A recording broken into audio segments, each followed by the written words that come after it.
ഉസ്താദിന് കമിഴ്ന്ന് കടന്നു കൊടുത്തുകൊണ്ടാണ് നിനക്കൊക്കെ ബുദ്ധി ഇല്ലാതെ പോയത്.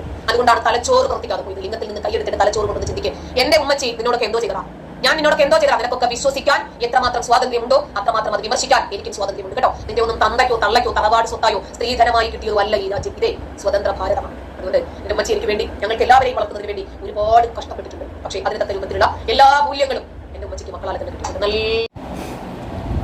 അസ്സലാമു അലൈക്കും വറഹ്മത്തുള്ളാഹി വബറകാതുഹു. ഏവർക്കും എൻ്റെ വ്ളോഗിലേക്ക് ഹൃദ്യമായ സ്വാഗതം. ജാമിദ എന്ന് പറയുന്ന ഈ സ്ത്രീയുടെ അധ്യായം ഒരിടത്ത് അവസാനിപ്പിച്ചല്ലാതെ ഞാനിത് നിർത്തുകയില്ല. എന്തുകൊണ്ടെന്നാൽ തികച്ചും എന്തും പറയാനും ഏതറ്റം പോലെയും നെറികേടിൻ്റെ കാര്യത്തിൽ അതാണ്. വെറുതെയെങ്കിലും എന്ത് പുളുവടിക്കാനും ആരെയാണ് പേടിയുള്ളത്? നമ്മളൊക്കെ കണ്ടല്ലോ, സ്വന്തം ഉമ്മ മരിച്ച് കണ്ണൂക്ക് പോലും കഴിഞ്ഞിട്ടില്ല. ആലോചിച്ച് നോക്കൂ. അപ്പോഴേക്ക് വ്ളോഗ് തുടങ്ങിക്കൊണ്ടിരിക്കുക. എങ്ങനത്തെ വ്ളോഗ്?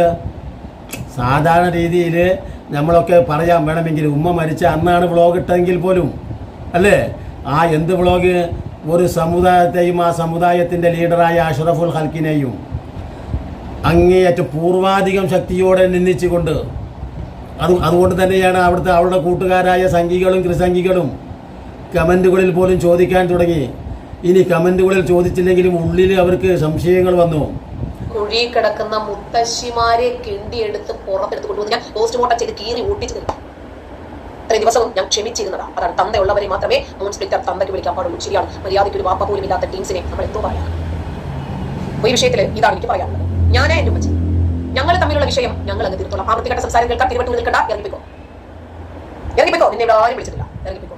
അപ്പോ വളരെ മോശമായ രൂപത്തിലുള്ള കമന്റ്. എനിക്കത് വായിക്കാൻ പോലും പറ്റില്ല. ആസിയ ഇറങ്ങിപ്പിക്കോ, അല്ലെങ്കിൽ ഞാൻ ആട്ടി വിടും. ഇറങ്ങിപ്പിക്കോ. മദ്രസയിൽ പോയി ഉസ്താദിന് കമിഴ്ന്ന് കടന്നു കൊടുത്തുകൊണ്ടാണ് നിനക്കൊക്കെ ബുദ്ധി ഇല്ലാതെ പോയി. സ്വന്തം 10 മാസം വയറിലിട്ട് ഇത്രയും കാലം പോറ്റി വളർത്തിയിട്ടുള്ള ഒരു ഉമ്മ, ആ ഉമ്മയെക്കുറിച്ച് വലിയ വടായി പറയുന്നുണ്ടല്ലോ ഈ സ്ത്രീ.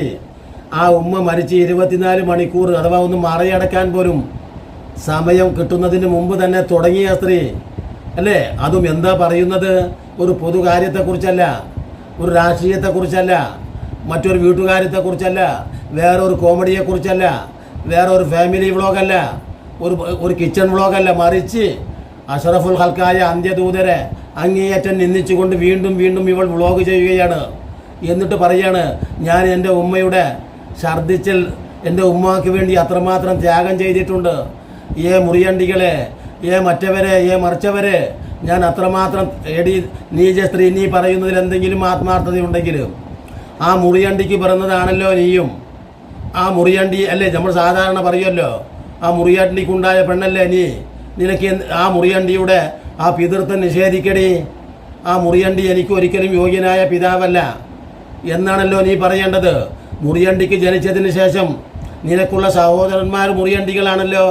തന്നെ എന്താണ് ആ മരിച്ചിടത്ത് നിന്ന് എന്നെ ആട്ടിവിട്ടത്? 24 മണിക്കൂറിന് മുമ്പ് എൻ്റെ വീട്ടിലേക്ക് ഓടിച്ചു വിട്ടതാണ് അവർ. കാരണം നീ അവിടെ നിന്നാൽ ഗുണം ചെയ്യില്ല, 2 രീതിയിൽ ഗുണം ചെയ്യില്ല. അള്ളാഹുവിൻ്റെ റഹ്മത്തിൻ്റെ മലക്കുകൾ അവിടെ ഇറങ്ങില്ല. മാത്രമല്ല അവിടെ ഉമ്മയുടെ സംസ്കാര ചടങ്ങ് പ്രശ്നമാവും. ആരും അവളെ ബഹുമാനത്തോടെയും സ്നേഹത്തോടെയും കാണുന്ന ആരുമില്ല. പിന്നെ എന്തിനാണ് ഇവിടെ ത്യാഗം സഹിക്കുകയാണത്ര? എല്ലാവരുടെയും വെറുപ്പ്, പ്രാപഞ്ചിക സൃഷ്ടാവായ അള്ളാഹുവിൻ്റെ വെറുപ്പ്, അവൻ്റെ ദൂതൻ്റെ വെറുപ്പ്, അവൻ്റെ മലക്കുകളുടെ വെറുപ്പ്, അവൻ്റെ മനുഷ്യരുടെ വെറുപ്പ്, ഇതൊക്കെ ഏറ്റുവാങ്ങിയിട്ട് ഇവൾ എന്തു ത്യാഗമാണ് ചെയ്യുന്നത്? ആലോചിച്ച് നോക്കൂ. നിങ്ങളൊന്ന്, ഈ സംഘികൾ പറയുന്നുണ്ട് മാതൃകാ വനിതയാണ്, ധീര വനിതയാണ്. എന്തുമാത്രമാണ് ഇവൾ റാണിയൊക്കെ അപ്പുറത്ത് പോയിരിക്കുന്ന പറഞ്ഞത്. അത്രമാത്രം ധീര വനിത എന്നതുപോലെ തന്നെ അവൾ പറയുന്ന ഓരോ വാക്കുകളും തങ്കലിപികളിൽ കൊത്തിവെക്കപ്പെട്ടതാണെന്ന് പറയുമാറ് ബുദ്ധിയുള്ള ചാണകം തലച്ചോറിലുള്ള ഒരു കൂട്ടർ മാത്രമല്ലേ ഈ നരാധമയുടെ വാക്കുകൾ വിശ്വസിക്കുകയുള്ളൂ. മാത്രമല്ല ഉള്ളിൽ അവർ പറയുന്നുണ്ട്. എന്താ ഉള്ളിൽ പറയുന്നത്?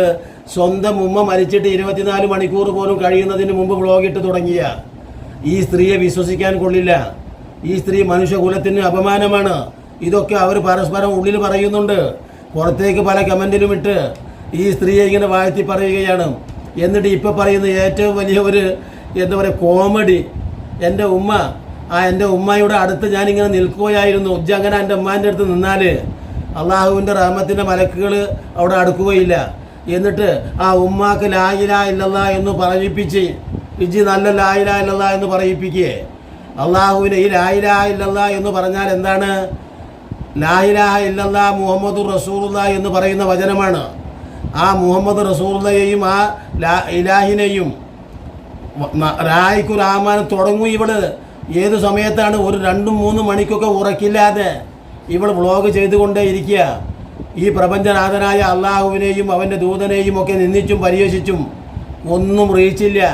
കാരണം എങ്ങനെ അവൾ ചാടിക്കളിച്ചിട്ടും ഏതൊരു വ്യക്തിക്കും 24 മണിക്കൂറിൽ ഒരു 5-6 മണിക്കൂറെങ്കിലും ഉറങ്ങണ്ടേ? ഇവൾ 24ഉം 23ഉം വ്ളോഗ് ചെയ്യുന്നുണ്ട്. നിങ്ങൾ നോക്കൂ, ഏതൊരു വ്യക്തിക്കും ഒരു വ്ളോഗ് തന്നെ അതിൻ്റെ രീതിയിൽ മാന്യമായ രീതിയിൽ ഒരു വ്ളോഗ് ചെയ്യണം. ഒരു 5-6 മിനിറ്റുള്ള ഒരു വ്ളോഗ് ചെയ്യണമെങ്കിൽ പോലും 1-2 മണിക്കൂർ എടുക്കും അല്ലേ? അപ്പോൾ ഒരു 24 മണിക്കൂറിൽ ഇവൾ ഒരു 15ഉം 20ഉം വ്ളോഗ് ചെയ്യുമ്പോൾ ഇവൾ മനുഷ്യ സ്ത്രീയല്ലേ? ഇവൾക്ക് കക്കൂസിൽ പോകണ്ടേ? ഇവൾക്ക് കുളിക്കണ്ടേ? ഇവൾക്ക് ഭക്ഷണം പാകം ചെയ്യണ്ടേ? ഇവൾക്ക് വസ്ത്രം അലക്കണ്ടേ? മറ്റു കാര്യങ്ങളൊന്നുമില്ലേ? പക്ഷേ ഇതൊക്കെ ഉപേക്ഷിച്ച് ഉറക്കു പോലുമില്ല. അതുകൊണ്ട് ഇവൾക്ക് മാനസികമായ ഭ്രാന്ത് വന്നിരിക്കുന്നു. എന്നെ തമ്മാടി ഉസ്താദ് എന്നൊക്കെ ഇവൾ പറയുന്നുണ്ടെങ്കിലും ഈ തികച്ചും ഈ തമ്മാടിച്ചിയായ ഈ സ്ത്രീക്ക് മനോരോഗമാണ്. കാരണം മാന്യമായ രീതിയിൽ ഇവൾ ഭക്ഷണം കഴിക്കാൻ പറ്റുന്നില്ല. ഇവൾക്ക് വെറും ഈ പ്രവാചക വിരോധം മാത്രം തലയിൽ കയറ്റിയിട്ട് ഞാൻ എന്താണ് ചെയ്തത്, എൻ്റെ ഉമ്മ എന്താണ് ചെയ്തത്, അത് ചെയ്തതൊക്കെ ഞാൻ പറഞ്ഞല്ലോ കഴിഞ്ഞ വീഡിയോയിൽ. എൻ്റെ ഉമ്മാക്കൊരു പങ്കുണ്ടായിരുന്നു. എന്ത്? അള്ളാഹുവിൻ്റെ റസൂലിന് വേണ്ടി അള്ളാഹുവിൻ്റെ റസൂല് പറഞ്ഞതുപോലെ വീട്ടിൽ 5 വക്ത് നമസ്കരിക്കുകയും പരിശുദ്ധ റമദാനിൽ 30 ദിവസം നോമ്പെടുക്കുകയും നബി തങ്ങളുടെ മേൽ സലാത്ത് ചൊല്ലുകയും ചെയ്യുന്ന ഒരു ഉമ്മയായിരുന്നു എങ്കിൽ ആ ഉമ്മ പറയണമായിരുന്നു, എനിക്കിത് സഹിക്കാൻ കഴിയുന്നില്ല മകളെ, നീ ഇങ്ങനെ പറയല്ലേ, എൻ്റെ പ്രവാചകനെ, എൻ്റെ ലീഡർ അല്ലേ, ഞാൻ എപ്പോഴും സലാത്തും സലാമും പറയുന്നു അത്തഹിയ്യാത്തിൽ അല്ലേ, ഞാൻ അതുപോലെ തന്നെ പ്രാർത്ഥിക്കുമ്പോൾ അല്ലാഹുമ്മ സല്ലി അലാ മുഹമ്മദ് എന്ന് പറഞ്ഞുകൊണ്ടാണ് പ്രാർത്ഥിക്കുന്നത്. കുറച്ചൊക്കെ അത്യാവശ്യം അക്ഷരവിവരമൊക്കെ ഈ ഉമ്മാക്കും ഉണ്ടല്ലോ. കേവലം ഒരു നിരക്ഷരരായിട്ടാണ് നമ്മൾ ജനിക്കുന്നതെങ്കിലും ഭൂമിയിൽ വന്നതിന് ശേഷം കുറച്ച് കാര്യങ്ങളൊക്കെ പഠിച്ചെടുക്കുന്നുണ്ടല്ലോ. അപ്പോൾ അതിൻ്റെ അടിസ്ഥാനത്തിൽ ഈ മുത്തുനബി ആരാണെന്നൊക്കെ ഈ 93 വയസ്സുകാരിയായ ഉമ്മാക്ക് കുറച്ചെങ്കിലും അറിയും. ഇല്ലെങ്കിൽ ആരെങ്കിലുമൊക്കെ പറഞ്ഞു കൊടുത്ത് കേട്ടിട്ടുണ്ടാകും അല്ലേ? ഇവള് ഇപ്പോഴല്ലേ ഈ നിഷേധം ശക്തിപ്പെടുത്തിയത്? അതിനു മുമ്പ് ഈ തള്ള ഒരു മുസ്ലിം സ്ത്രീ തന്നെയാണല്ലോ. അപ്പോൾ ഇത് കേൾക്കുമ്പോൾ ഒന്ന് പറഞ്ഞു കൊടുക്കേണ്ട ഒരിക്കലെങ്കിലും, മോളെ ഒരിക്കലും എനിക്ക് പ്രിയപ്പെട്ട എൻ്റെ പ്രവാചകനെ ഇങ്ങനെ തെറി പറയരുത്, ഞാൻ കേൾപ്പിക്കുമാറ് ഹെഡ്സെറ്റ് വെച്ച് കേൾക്കണം. എത്രയാ റസൂലുള്ളാഹിൻ്റെ വാക്കുകൾ, ആ റസൂലുള്ളാഹിനെ കുറിച്ചിട്ടുള്ള കഥകൾ, ആ റസൂലുള്ളാഹിനെ കുറിച്ചിട്ടുള്ള പ്രവർത്തനങ്ങൾ ഹെഡ്സെറ്റ് വെച്ച് കേൾക്കണം. പരിശുദ്ധ ഖുർആനിൽ പറഞ്ഞതും തിരുമേനി പറഞ്ഞതുമൊക്കെ ഹെഡ്സെറ്റ് വെച്ച് മാത്രമേ കേൾക്കാൻ പറ്റൂ എന്നാണ് ആ നരാധമ പറയുന്നത്. നരാധമയായ സ്ത്രീ, മനസാക്ഷിക്ക് വിരുദ്ധമായിട്ട് നീ പറയുന്ന വാക്കുണ്ടല്ലോ, ഞങ്ങളുടെ ലീഡറായ ഹബീബ് എന്താണടി ഹെഡ്സെറ്റ് വെച്ച് കേൾക്കേണ്ട വാക്ക് പറഞ്ഞിട്ടുള്ളത്, ഹെഡ്സെറ്റ് വെച്ച് കാണേണ്ട പ്രവർത്തിച്ചിട്ടുള്ളത് വ്യക്തമായിട്ട് നീ പറയ്. അതല്ലാതെ വെറുതെയെങ്കിലും നിന്നെ ഒന്നും ചെയ്തിട്ടില്ലാത്ത, നീ പറയുന്നത് പോലെ നീ കണ്ടിട്ടില്ലാത്ത അല്ലേ ആ പ്രവാചകനെ നീ ഇത്രയേറെ ദുഷിച്ചു പറഞ്ഞുകൊണ്ടിരിക്കുമ്പോൾ അതിൻ്റെ അനുയായികൾക്ക് വേറെ ഒന്നും ചെയ്യാൻ കഴിയുന്നില്ലെങ്കിലും അവർ 3 തരത്തിൽ ഈ വിശ്വാസത്തെ കൊണ്ടു നടക്കുന്നവരാണ്. ഒന്ന്, അവർ തിന്മ കണ്ടാൽ കൈകൊണ്ട് തടയും. അത് അല്ല എന്നുണ്ടെങ്കിൽ അവർ എന്താ പറയുക, വാക്കുകൊണ്ട് പ്രതികരിക്കും. അതിനും അവർക്ക് കഴിയുന്നില്ലെങ്കിൽ, ഇപ്പോൾ എനിക്ക് ഈ നാവ് കൊണ്ട് പറയാനൊന്നും കഴിയുന്നില്ലെങ്കിൽ ഞാൻ എൻ്റെ മനസ്സുകൊണ്ടെങ്കിലും പ്രതികരിക്കും. നരാധമയായിട്ടുള്ള സ്ത്രീ, നിന്റെ ഈ അധമ പ്രവർത്തനത്തിനെതിരെ, മനസ്സിലായോ? ഞാൻ നേരത്തെ പറഞ്ഞതൊക്കെ പോലെ തന്നെ ഈ ഭരണകൂടമായതുകൊണ്ട് മാത്രമാണ് നിനക്ക് ഈ എല്ലിക്കുത്താനുള്ള, ഈ തിന്നിട്ട് എല്ലിക്കുത്താനുള്ള ഈ കഴിവ് തന്നിട്ടുള്ള അള്ളാഹു. ഇതൊക്കെ കാണുന്നുണ്ട്, നീ മനസ്സിലാക്കി. നീച്ച സ്ത്രീ മനസ്സിലാക്കണം, നിനക്ക് എന്തിനു വേണ്ടിയാണ് നീ ഇത് ചെയ്യുന്നത്, അതാണല്ലോ അറിയേണ്ടത്. ഇതിലും മാനസികമായിട്ട് ഭ്രാന്തായിരിക്കുന്നു ഈ സ്ത്രീക്ക്. എന്തിനു വേണ്ടി? അവൾ ചോദിക്കുന്ന ചോദ്യം ഞാൻ അങ്ങോട്ട് ചോദിക്കുകയാണ്. എന്താണ് ഈ പ്രവാചകൻ നിന്നോട് ചെയ്തത്, ഈ സമുദായം നിന്നോട് ചെയ്തത്, ഈ അള്ളാഹു നിന്നോട് ചെയ്തത്? നീ പറയ്, എന്നാലല്ലേ ഞങ്ങൾക്ക് ഈ പ്രശ്നം അറിയുള്ളൂ. ഈ നിന്നെ ഒന്നും അറിയാത്ത അജ്ഞാനം എന്നത് ഞാൻ അറിയും, അത് മഞ്ഞൾ പോലെ വെളുത്തിരിക്കുന്നു പറഞ്ഞതുപോലെ അള്ളാഹുവിൻ്റെ ദീനിനെ കുറിച്ച് ABC അറിയാത്ത ക്രിസംഗികളും സംഘികളും നിന്റെ വീഡിയോക്ക് താഴെ വന്ന് ധീരവനിത എന്ന് പറയുന്നു. എന്താണ് ഇസ്ലാം? ആ ഇസ്ലാമിനെ കുറിച്ച് അവർ തെറ്റിദ്ധരിപ്പിക്കുന്നു. ക്രിസംഗികളെ, സംഘികളെ, പരിശുദ്ധമായ ഖുർആനിൽ ആ പ്രവാചകന്റെ വചനത്തിൽ എവിടെയെങ്കിലും ഒരു മനുഷ്യത്വ വിരുദ്ധമായ ഒരു പ്രവൃത്തി, ഒരു വാക്ക് ചൂണ്ടിക്കാണിച്ച് തരികയാണെങ്കിൽ ആ സെക്കൻഡിൽ ഈ ആദർശത്തെ ഉപേക്ഷിച്ച് ഞാൻ നിങ്ങളുടെ കൂടെ കൂടും. ഇത് തമാശ പറയുകയല്ല, ഇത് ബെറ്റ് മാത്രമല്ല, ഇതൊരു വാഗ്ദാനമാണ്. ഞാൻ ജീവിക്കില്ല. ഞാൻ നിങ്ങളോട് വെല്ലുവിളിക്കുന്നു. ആ പ്രവാചകൻ എന്തെങ്കിലും ഒന്ന് മനുഷ്യത്വ വിരുദ്ധമായിട്ട് പറയുകയോ പ്രവർത്തിക്കുകയോ അതല്ലെങ്കിൽ ആ പരിശുദ്ധ ഖുർആൻ പറയുകയോ ഞാൻ നിശ്ചയമായിട്ടും നിങ്ങളോടൊപ്പം നിന്ന് ആ പ്രവാചകനെ പോലും എതിർക്കുന്നവരുടെ കൂട്ടത്തിലാകും. അതിന് പറയുക നിങ്ങൾ. അതല്ലാതെ വെറും തോന്നിവാസങ്ങളും ഊഹങ്ങളും കെട്ടുകഥകളും പ്രചരിപ്പിച്ച് ഒരു പരിശുദ്ധ പ്രവാചകനെയും അതിൻ്റെ ആദർശത്തെയും നിന്ദിച്ച് സംശയമുളവാക്കിക്കുക. അതാണ് ഇവളുടെ ലക്ഷ്യം. ഇവളുടെ ലക്ഷ്യം എന്താണെന്ന് ചോദിച്ചാൽ പലരും എന്നോട് തന്നെ കമൻറ്റിൽ ചോദിച്ചവരുണ്ട്.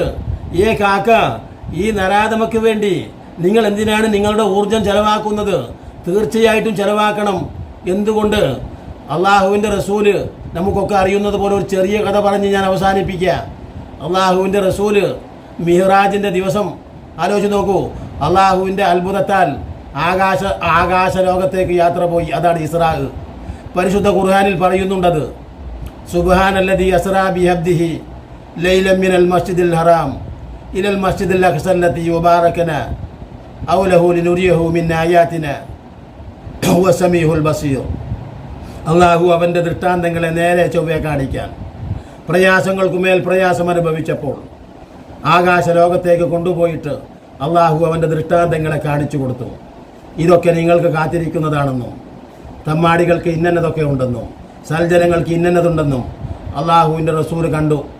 അത് തിരിച്ചു വന്നു. റസൂലുള്ള നേരം പുലർന്നപ്പോൾ നാട്ടിലുണ്ട് എന്ന് പറഞ്ഞാൽ പരിശുദ്ധമായ അറം പള്ളിയിലുണ്ട്. അപ്പോൾ അവിടുത്തെ മക്കാ മുശ്രിക്കുകളുടെ ലീഡർമാരായ അബൂജാഹിലിനെ പോലെയും മുത്തബത്തിനെയും ഉമയ്യത്തിനെയും പോലെയുള്ള ആളുകൾ പറഞ്ഞു കൊടുത്തത് പ്രവാചകനെ വിശ്വസിച്ചിരുന്ന വിശ്വാസികളോടാണ്. അതുകൊണ്ടാണ് ഞാൻ ഈ നരാധമയെ ശ്രദ്ധിക്കണമെന്ന് പറഞ്ഞത്. ഞാനിതിന് പ്രതികരിച്ചു കൊണ്ടിരിക്കുന്നത്.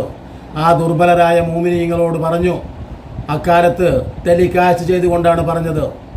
കണ്ടില്ലേ, ഈ മുഹമ്മദ് പറയുന്നത് മുഴുവനും പച്ച നുണയാണെന്നും മാത്രമല്ല ഇവന് മാനസികമായ ഭ്രമമാണെന്നും ഞങ്ങൾ നിങ്ങളോട് പറയുന്നു. എന്തുകൊണ്ടെന്നാൽ ഇന്നലെ വൈകുന്നേരം ഈ നാട്ടിലും ഈ പള്ളിയിലും കണ്ടിരുന്ന മുഹമ്മദ് ഇന്നലെ രാത്രി അള്ളാഹുവിൻ്റെ അടുക്കൽ പോയി 7 ആകാശങ്ങളും 7 സ്വർഗങ്ങളും 7 നരകങ്ങളും ഒക്കെ കണ്ടു തിരിച്ചു വന്നു എന്ന് പറഞ്ഞാൽ അത് വിശ്വസിക്കാൻ നിങ്ങളിൽ നിന്ന് ആർക്ക് കഴിയും?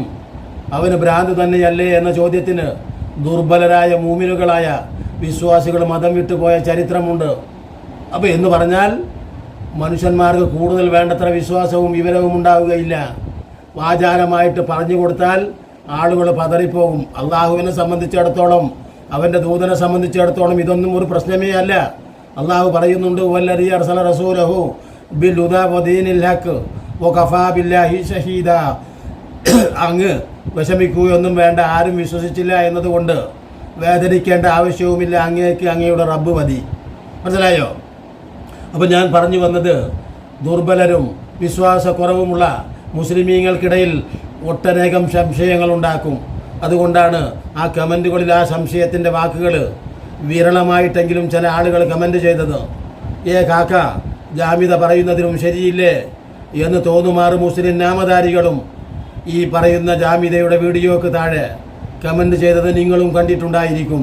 അതുകൊണ്ടാണ് ശക്തിമത്തായിട്ട് നമ്മളിതിനെ പ്രതികരിച്ചേ പറ്റൂ. ഉസ്താദുമാരൊക്കെ വായിലൊന്നും ഇത് പറയുന്നില്ലല്ലോ, ജാമിതയെക്കുറിച്ച് പറയുന്നില്ലല്ലോ, ആരിഫിനെക്കുറിച്ച് പറയുന്നൊരു ശക്തമത്തായിട്ട് തന്നെ പറയുന്നുണ്ട്.